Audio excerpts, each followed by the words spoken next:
No way. Knowledge has the power to reveal paths previously unseen. At KMTV, we deep dive into the world of knowledge management, exploring how dedicated professionals reshape our understanding and drive meaningful change. Today, we are honored to have an African expert in the field, Paul Atsu. Paul, you are a man of many talents, from knowledge management and development communications to research for youth and women in agribusiness. We are excited to uncover your journey that led you to this remarkable point in your career, and it is a privilege to have you with us today. Let's start with understanding, how did you become interested in knowledge management? I mean, it has been very wonderful to learn from mentors like you and other people in that regard. So I'll say that, knowledge management. First of all, I had the opportunity to be working within communication, development, communication, research in that regard. And then somewhere in 2021, I meet Benjamin Abogri, who happened to be the communication and knowledge management lead for FARA. And then we struck a conversation. It was like, Paul, the CADES SP4 program is actually coming out with what we call knowledge, KM for Knowledge Management Challenge. Would you like to join? And then I was like, whoa, this is good. So by then, I don't have any idea about what is knowledge management, about how it is. And then it was like a week later, he sent me a link to apply, and then I applied. So before then, I started digging my own perspective to know what is really about knowledge management, how is it different from development communication in those regards. So since 2021, I happened to join the first cohort of knowledge management for agriculture development, which is organized by FARA, CADES SP4, and then the SROs.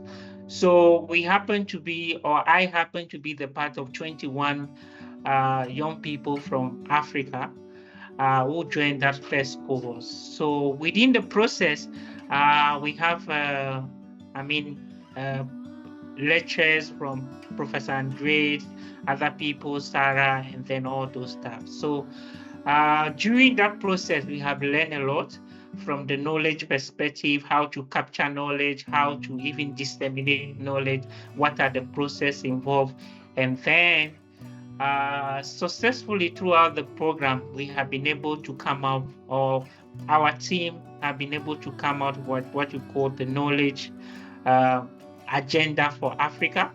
And then in our group, we also be part of, we have come up with two knowledge policy, which is like knowledge awareness policies, and then also misinformation and fake news in the knowledge agenda.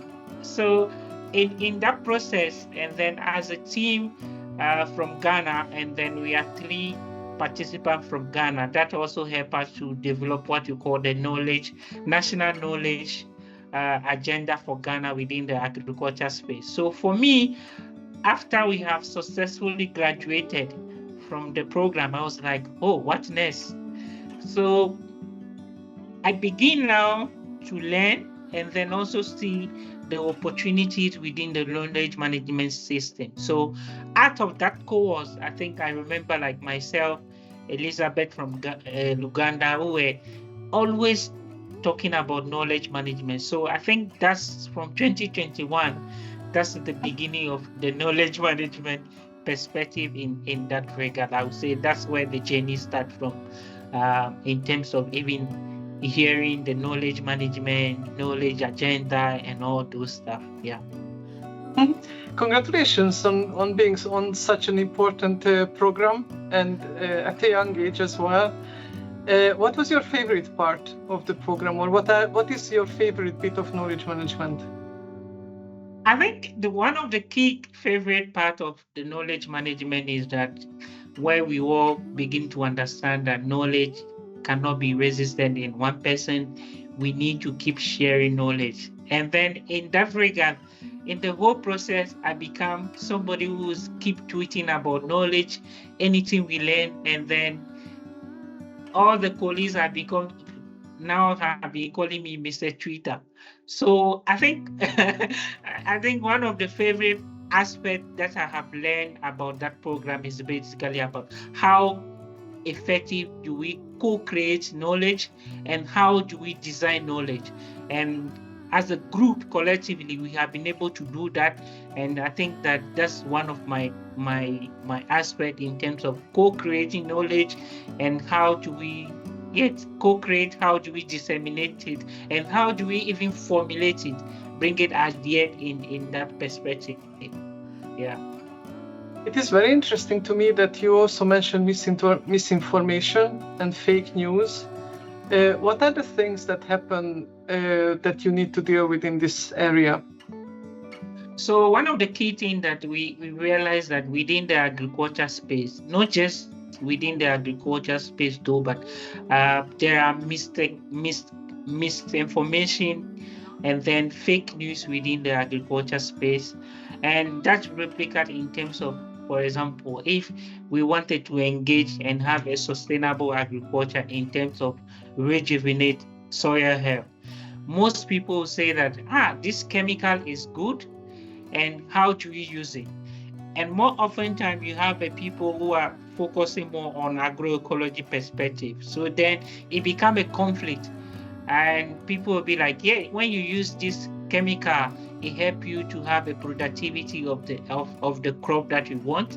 And then the agroecology perspective will be like, yeah, we need a sustainable agriculture, we need a plant to be naturally so that we can have a good help. So in some of these things, it's always getting confused, the farmers who are the grassroots in terms of what we call the last mile.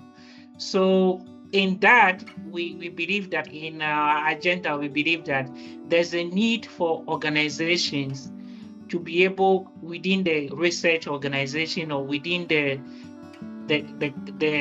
scope of knowledge management, to be able to fact check issues and then also send information which are relevant to the stakeholders in that regard, so that people may not be like, this is fake news, but then how do we check some of this fake news? So that's lead us to put out that policy brief, and I think that it's really a time to hammer on it more, because we are within the technological way, and now the AI tools are also available to us. Really, and it becomes very difficult to even identify this is the fake news, this is the fake account, and it's really tricky. So I think it's now those are the area we look out for, but I think there's a gap that we need to push more in that regard. Yeah. Well, that's really interesting, because I started to hear a lot more about dark knowledge and how knowledge is used many times to manipulate people instead of for the greater good. Did you have any experience with this, that the knowledge is not used for the right purposes? I think I would say that, I mean, in one of the critical example I could give is that more often time we also need to be critical of the greater goals. And for example, I will give an example of where people use the knowledge to manipulate people and then benefit themselves. For example, organizations are willing to put up call for application in terms of maybe project, in terms of job interview. But this organization know that they already know the people that they are going to select, or they already select somebody who is within the organization scope already. But then they'll put up application, a lot of people now apply for it, and last minute they will be like, oh, we are sorry, we regretted to inform you. And more often than people really put a project that they wish it could have been successful, and then last minute they give you this regret email, and then a few months later you realize they are implementing the project. So those are some of the manipulation. And then I also think that it's greater using for people to manipulate it, but this time around, I think there's more of younger people who are always educated themselves, also sharing information. So I think organizations also need to be very truthful to their to job seekers in terms of, as the young people, we are always hunting for job opportunity within the globe and then within the scope that we find ourselves. Yeah. Honestly, I really couldn't agree more with you. Which population do you belong to? Gen Z or millennials? Yeah, I'm more like a little bit of millennium, but then Gen Z. Yeah. So what do you think that for your generation knowledge management could bring in corporate work or any other work? I think for us as a new generation coming out, or especially as a young people, I believe that knowledge management is an open gap for us, or open opportunity for us to become a very professionals in this career, become a career opportunities, like where they were mentioning people, this is a daughter in physiology, chemistry, and all those stuff. This is an opportunity for us as a young people who also come up with like, yeah, I'm a knowledge management, especially in terms of professorship, in terms of doctorship. So I feel like for us, it's an opportunity to create more job opportunities and then also seek career opportunities for us, because we can't just fit into the old system of communication and all those kind of things. So knowledge management is a big opportunity for us to really work on it, and then now see that this is the career path that we are growing in, and then we become a very success in that regard, and then that will create more job for us. I mean, for example, now previously you don't see organizations who are searching for knowledge managers, who are even looking for success, impact storytellers, or maybe behavior change people within that scope. So I think that knowledge management ecosystem have been able to provide us some of those opportunities where we can learn and then also have more of edges in terms of our career path in that community as a young people coming up, and then the jobs are also clumsy within that scope. So yeah, that's a great opportunity that I think will be is there for us as a Gen Z, as a minimum in this era. Yeah. And if you had your own company, how would you use knowledge management to create a better company culture, or what would you do differently to Gen X like me or even baby boomers? I think one of the things that is really missing is how do we harmonize what you call the knowledge retention, or how do we even harmonize the decolonization of the information. I always say that if I have a company now, I'll be willing to really employ or get the older folks so that they will be able to learn us, and then we'll be able to share some of those relevant information. More often time, their information is there with them, but then they don't have that opportunity to be sharing it, and then they die for it. And then organizations are also not putting a lot of measures in terms of, let's say, even the retirement, the retention of knowledge, which are critical. Imagine if you are working in an organization and then there's a time of your retirement. Nobody cares. People are willing to just say like, yeah, let's wait. Your time, your date will be arriving, and then you can go anywhere you want. But I feel like these are generations that have a lot of information, generations that have a lot of innovation ideas. But how do we tap into them? And then I also feel like the older folk also need to be available to themselves, so that they are willing to understand us as a minimals, as a Gen Z, so that we cooperate together, and then collectively we can get some of this information. But as long as the other folks are saying, these are Gen Z, they don't understand us, they don't respect us, we can cooperate with them. So it become a big challenge in terms of how do we harmonize some of this information and make it successful for the generation come. That's why I think it's important for us also to be talking about how do we incorporate indigenous knowledge in terms of whatever we do, and learn from that perspective so that the knowledge is still there and then for greater use. Yeah. Wow, yeah, I'm thinking that actually it would be very interesting to talk to the older generations, like, 40s, 50s, 60s. What are the things that we couldn't achieve that you guys still could? And maybe you would be also interested, and this would be a very nice project together, like things we couldn't do, but you would be able. I think that would be really nice. How do you think indigenous knowledge contributes to society? I'm asking this because I have zero experience with it. So really talk to me like a 5-year-old child, because I have never captured indigenous knowledge. I mean, is indigenous knowledge are key to us in terms of society development, in terms of our development issues, and then in terms of our greater good to be able to have that sustainable society in our ecosystem. I mean, more often time because there's a cultural diversities, people attitude, it's always very difficult to capture some of this knowledge. For example, we are having a couple of technologies who are probably transforming, voice notes to our parent.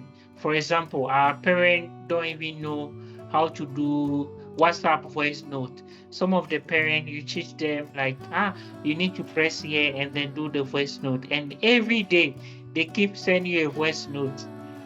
So in our time, in their time, they feel like, you have to walk and take a car to the people. But if we are able to collectively put some of this information together and then make sure that generation is able to learn them, generation is about to read them, that serves as a greater good. I think one of the bigger challenge in terms of indigenous knowledge is about lack of documentation. Most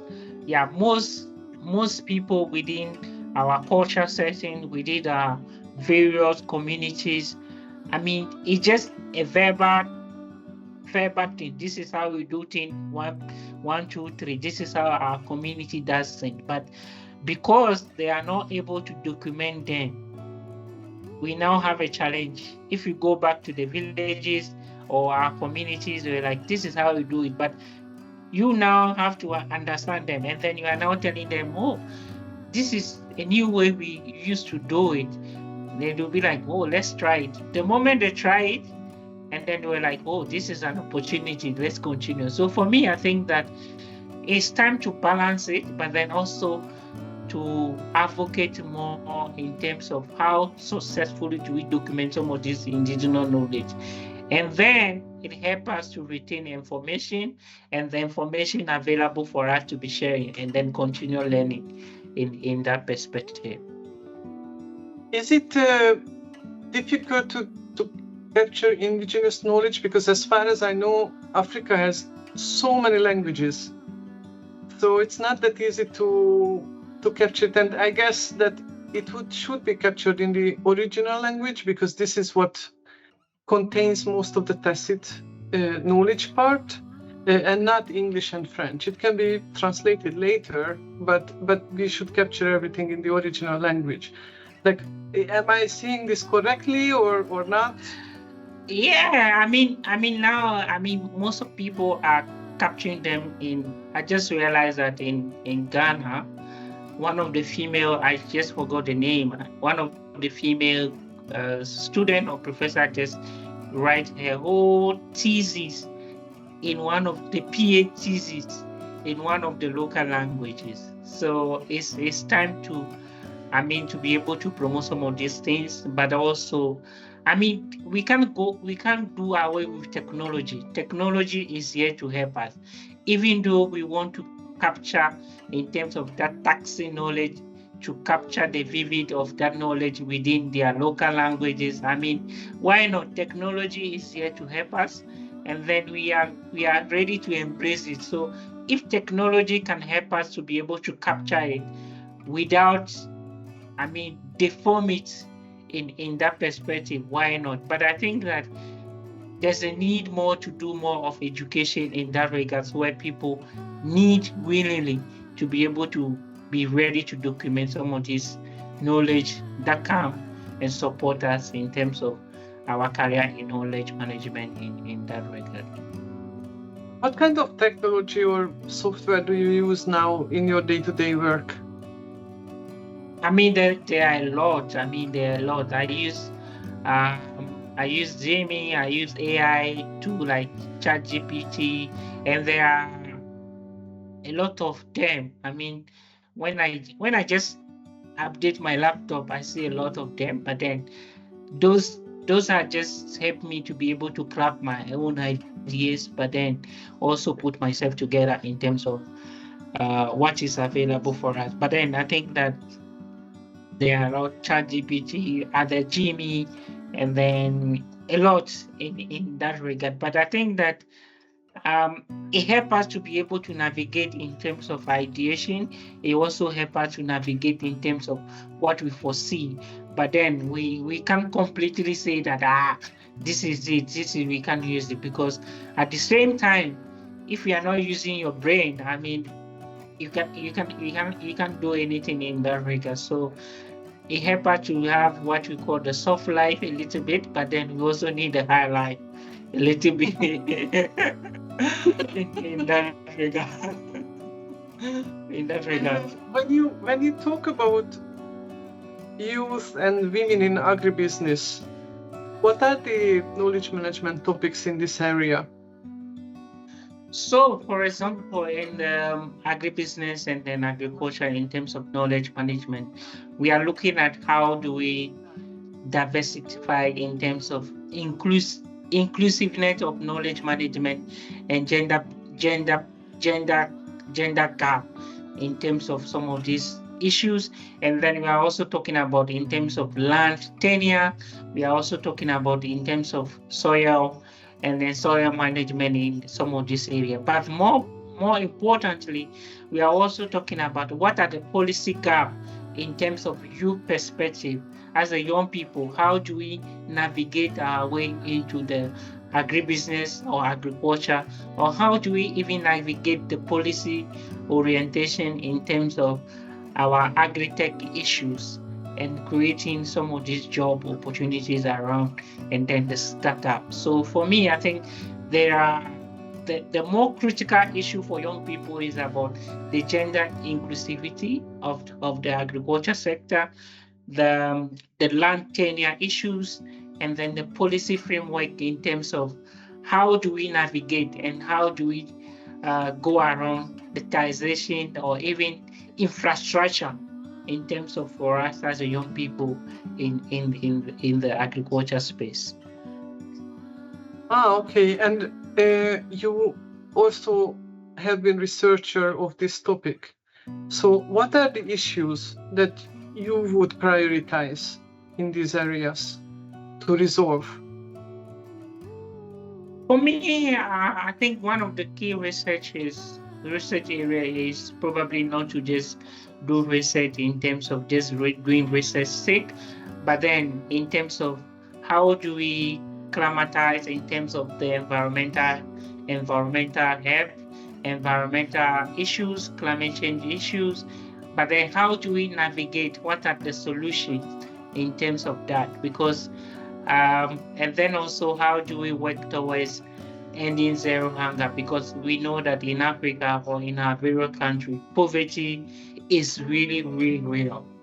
But then how do we navigate some of these issues by engaging people that, you can make it, but you need to start doing something small in your own backyard garden You need to start doing some small farming, or you need to produce something within where you can also say that it is healthier for your body in those scopes. So for me, in terms of the knowledge perspective, in the research perspective, I'm looking at how do we work inclusively to be able to integrate technologies to our day-to-day life and make sure that we work toward eradicating of poverty.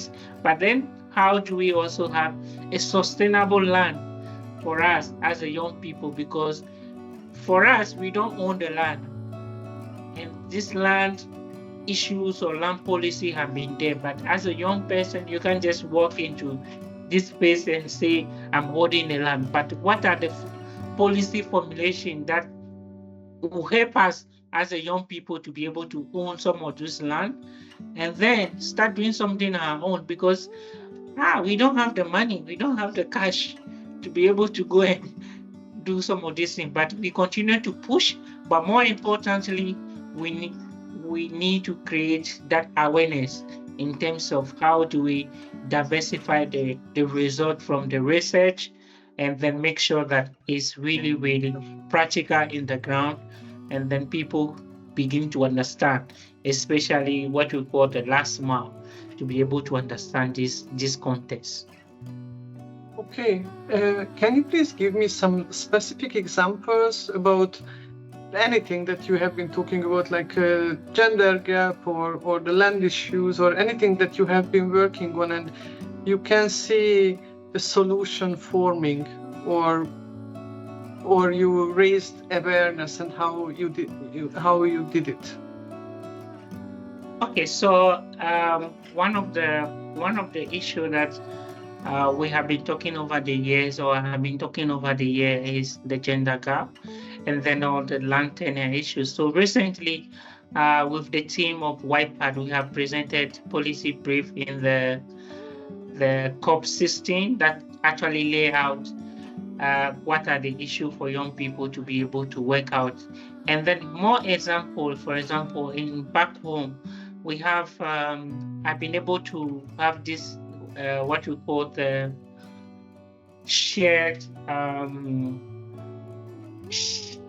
seat for full shared opportunities, and then also work on what we call the rural-urban linkage in terms of agri-food system. So these are the opportunities where we collaborate with people who are interested in to go into the agribusiness space or agriculture space, where you probably don't have the land, but someone who have the land. We have what we call the urban rural linkage food system, where you can invest.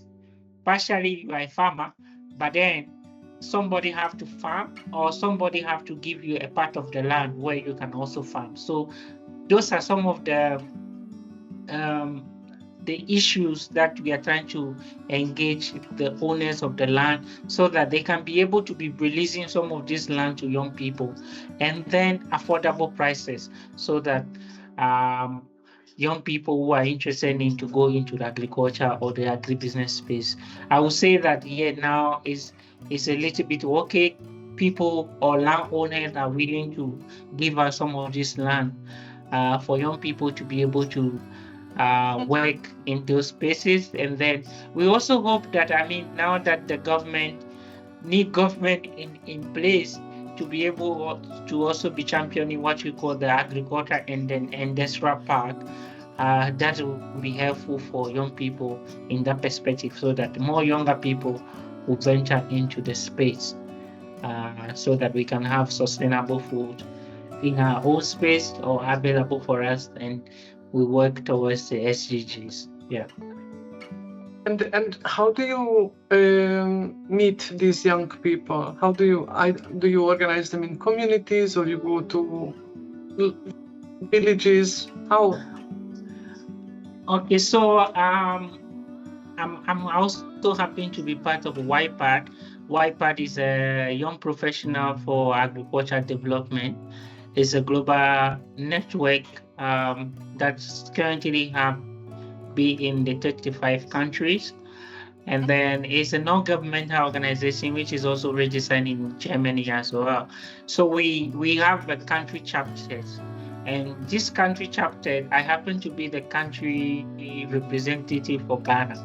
So these chapters, one of our core issue for us as a white part is to be able to go to various universities, various campuses to be able to mobilize more young people within the agriculture space. So that's help us in terms of, we also have a platform where people who are interested to venture into the agriculture space can join, can register. So that's how we have been able to mobilize more young people. And then also, I mean, join other platforms, connect to other people in terms of both the policy level, both the district level, and then the regional level. But for us, we also more work with the district level so that we can be able to see the people in the ground who are working.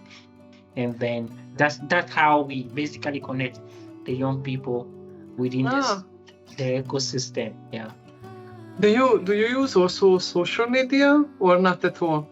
No, we use, I mean, social media always help us to be able to propagate the issues. That's where we keep on sharing what I call the impact and then success stories, so that people begin to know that yes, we are people, young people are not just there waiting for opportunities then, but then they are ready when the opportunity knock to their doors.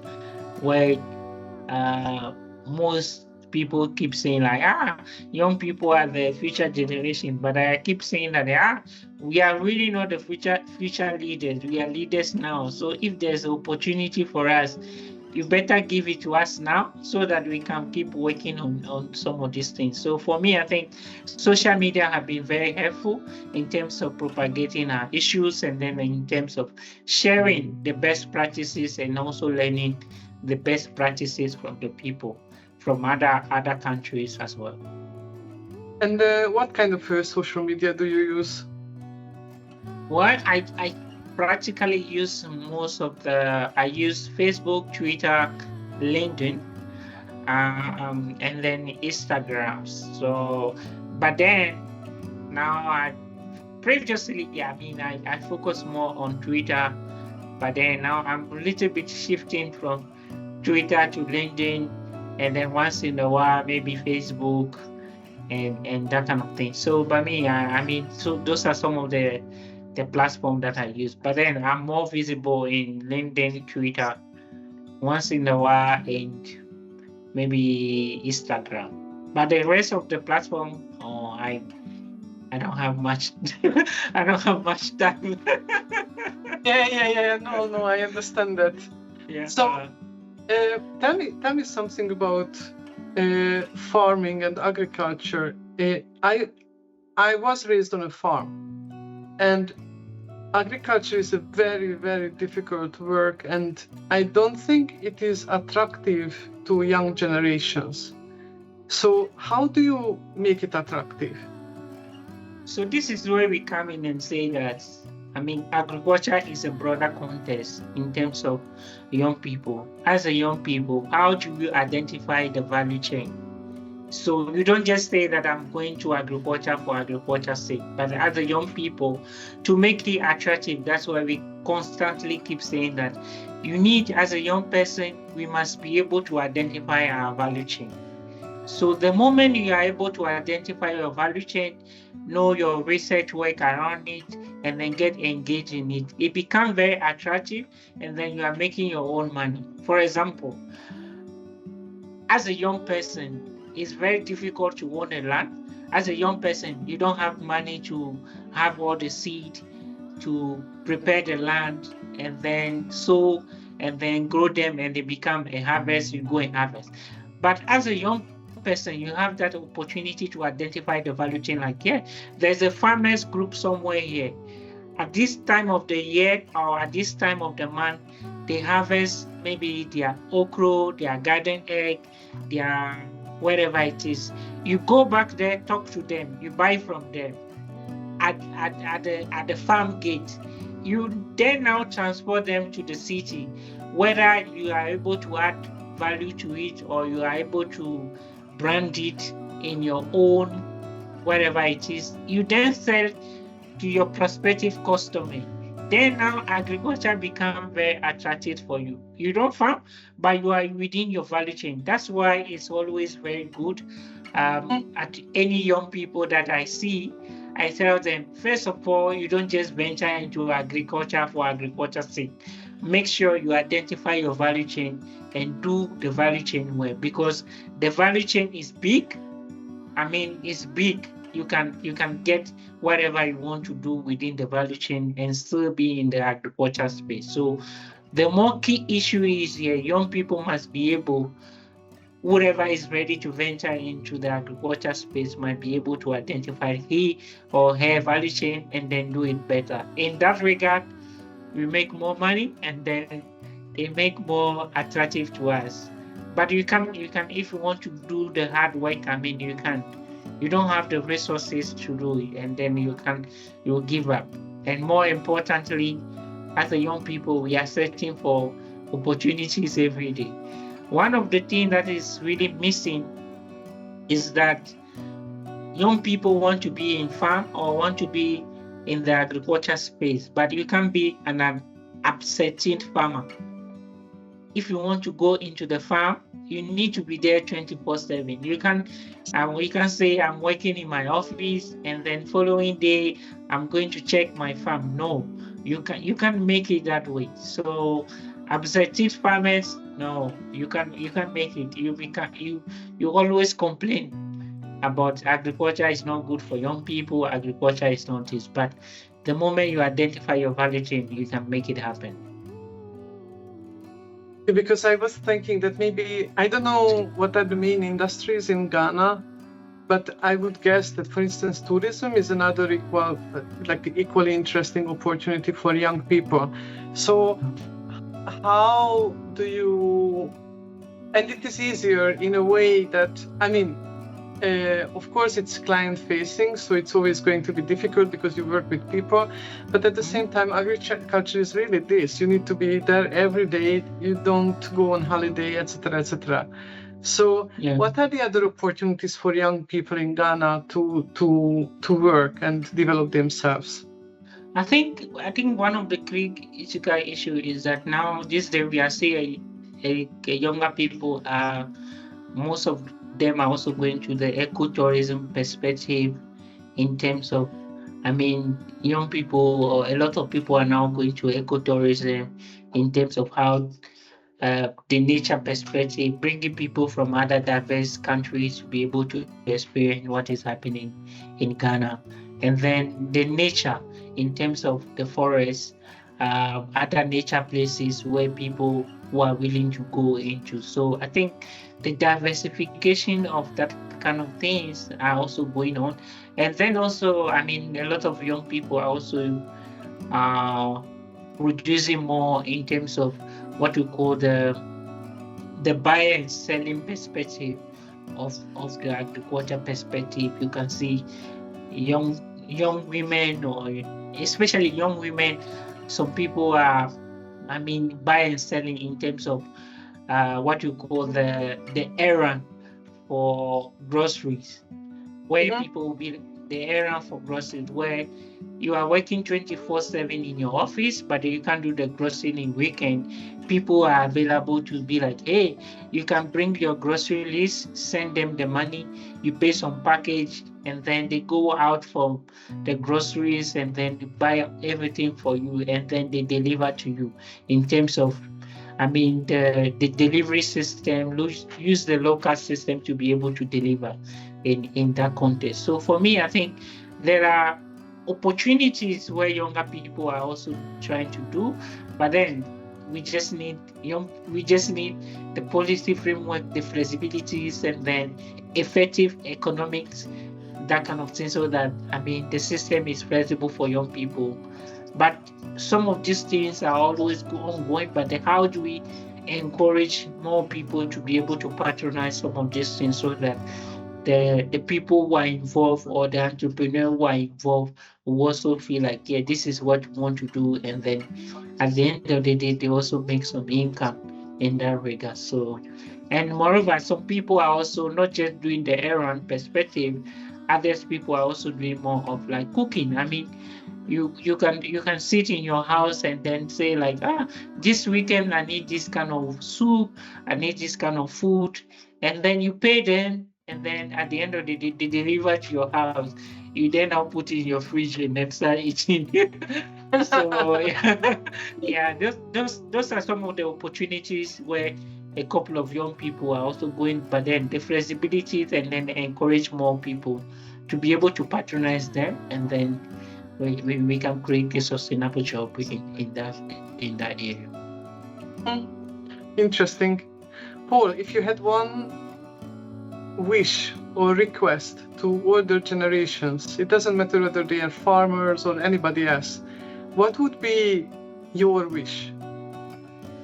My wish is the older generation should be able to embrace us. They should be able to embrace us, and then also share with us what are the key issues or information available to them that will continue to guide us. I believe that these two things will be able to help us as a young people. They should not just abandon us like, you have grown up, you guys don't understand things again.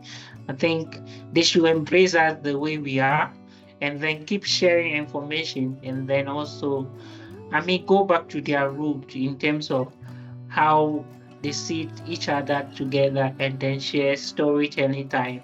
But then they should be, at this time, they should not be telling us story, but they should be able to telling us opportunities. How do we invest? How do we create opportunities? How do we get engaged in the business world? How do we invest as a young people in that regard, so that we may not be in that age before thinking about how do we invest, how do we buy things, how do we get some of these things, because it's really challenging and to grow up and now thinking, I need to invest. But if the older folk have been able to embrace that and share some of this information to us and open really to always mentor us, I think it will be a very good win for us, so that the society will become very successful. And if the older generations share knowledge or information with you, I really like what you said about combining storytelling with also talking about opportunities. But what is the best way to share knowledge with you? Is it through videos or sitting down and talk or email, or I know it's not email. But what would be the best, or communities of practice, or what would be the best way, Paul? I think the best is to actually sitting down, looking at each other, and have that connection in terms of knowledge or storytelling. That's the best way to be able to see that I'm having connection with this person, and this person is actually telling the story. And yeah, we embrace technology, but we can't afford that opportunity to be seeing each other. And then also, that have emotional connection. As a young people, we are so depressed at any given time. We are very emotionally, but if we are able to have that connection, and then now that we are also looking at our various experts in terms of working on our own space and all those stuff. But if there's that opportunity, not every day, but maybe once in the month, or maybe 2 times in a month, older folk come together, younger folk come together, meet, discuss issue, have those ideas together, it will be very, very, very embraced. But moreover, because we are now have technologies and we are here to embrace technologies, I think that, community of practice are also good, but then you just need to be intentional about how do we mentor this generation to be able to learn from some of these community of practices. And it will be very helpful. Wow, I really like what you are saying, and I'm thinking, how I can be a better mentor as well, but also a better mother, because I have 2 children. So, and I have lots of young colleagues as well. I must admit it's not always easy to do the knowledge transfer because we have just different ways of working, and sometimes maybe we are very strict and straight, and you guys would like to have more love and more understanding. I don't know, am I correct? Yes. Yeah, that's the point. I mean, you just need embracement. I mean, that's the key way. Mm-hmm. Yeah. No, that's really, really good. I mean, thank you so much for this discussion, Paul. I really, really enjoyed it. For me, it was very inspirational what you said, because I don't think that your generation is represented enough in these discussions to listen to what your actual problems are. Sometimes we just assume what your problems are and then we act on it instead of asking, hey, actually, how would you like to have the knowledge transfer, etc., etc. So for me, this was really interesting, and I hope that at some point in our life we are going to work with each other and you will like it. Yeah. Yeah. Is there anything that I didn't ask but you really would like to talk about? It's really close to your heart, it's pressing, and you want to talk about it. For me, I think it's just about not really. We have discussed most of the informations and how we can operate it. I think that more often time, like you just mentioned, the people just assume that this is the challenge of younger people, and more often times, yeah, they invite us to the table, but they don't allow us to be able to be talking at the table and even make decision at the table. So they just invite us for invitees sake, so that they will see that young people at the table, but more often time when it comes to decision and discussion at the table, will be like no, you are already at the table. So for me, I think this is also an amazing opportunity to share information, and thank you very much for the opportunity as well. Yeah, this is really, really great, and I really appreciate the opportunity.